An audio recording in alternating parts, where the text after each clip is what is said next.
มันก็สิบ่เข้าในบ่เอาโตเฮานี่รองรับเอาเลยคันคำสูตรนั้นศักดิ์สิทธิ์โตเฮาก็ต้องศักดิ์สิทธิ์แต่ว่ามันติดกงใหม่พุ่นนี่นะดังเขากลางบ้านมันติดฟ้าเฮือนพุ่นนี่นะได้มันบ่สิแล่นแต่น้ำเสือกนี่อันนี้คือสายไฟแล่นให้ไปลงคันเพิ่นไปลงเข้าถุงเข้ากระเป๋าเพิ่นอันนั้นผูกต้องลองต้องเล็ง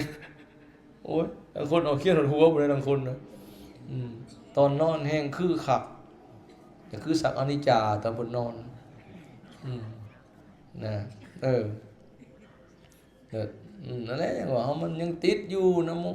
ภายว่าคุณภายนอกนำวัตถุภายนอกอันนี้ยังติดกันอยู่ที่จริงเฮามีกายวาจาใจเป็นเครื่องรองรับเอาแล้ว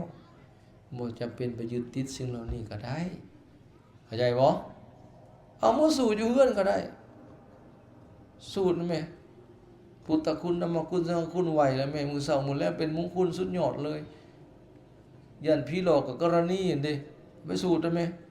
สูตรเองโลดอ่านเอาคันบ่จือก็ได้คันว่าสัตว์หลายคือบ้านนอกเฮามีงูมีเหี่ยวหลายกวิรูปเคเห็นดิลงน้ำเลยยันนาคยันงูเหี่ยวเกี่ยวกับปอมมะคบก็รัตนสูตรก็ไปเอาไปแล้วแม่คันธปริตวิรูปเคแม่แหละวิรูปเคหิเมตังนะก็เอาไปสูตรได้ไหม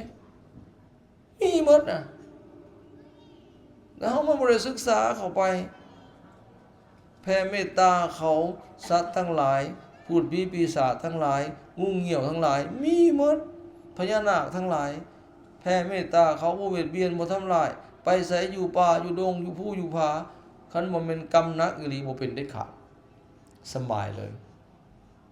ไปอยู่ได้เลยพี่เข็บได้ก็อยู่ได้เห็นหมอยาคูเพิ่นไปกรรมฐานไปอยู่น้ำป่าน้ำภูมันยังคือบ่เป็นหยังเนาะเพิ่นไปภาวนานี่พุทธเจ้าสอนไว้หมดนั่นบ่ได้แบกพระไปนำได้ห่าแต่เพิ่นไว้เพิ่นภาวนาเพิ่นแผ่เมตตาเฮามันเข้าบ่ถึงอันนี้เสียดายบ่ได้ศึกษาธรรมะเอามาปฏิบัติก็เลยมีแต่ไปไหวไปขอบ่เฮ็ดเองมีแต่ขอให้เพิ่นช่วยมีแต่ขอให้เพิ่นประทานพรเสียดายตัวนี้เนาะนี่แหละมันบ่ได้ศึกษาธรรมะบ่ได้อ่านบ่ได้ค้นคว้าบ่ได้รักธรรมคำสอนพระพุทธเจ้าในพระธรรมวินัยพระไตรปิฎกบ่ได้สนใจเดี๋ยวนี้เพิ่นมีเด้อปุ่มใบพระแปรอิหยังแม่เอานั้นไปวัดก็ไปบูชาไปขอนำเพิ่นมาแหน่เอามาอ่านเอามาสูตรอยู่เฮือนอยู่ชาติก็ได้สูตรเป็นบาลีก็ได้สูตรเป็นคำแปลด้วยก็แฮงดีสิเข้าใจคันมันบ่มีเวลาก็สูตรเป็นบาลีคำแปลก็มาอ่านเบิ่งก็สิเข้าใจธรรมะ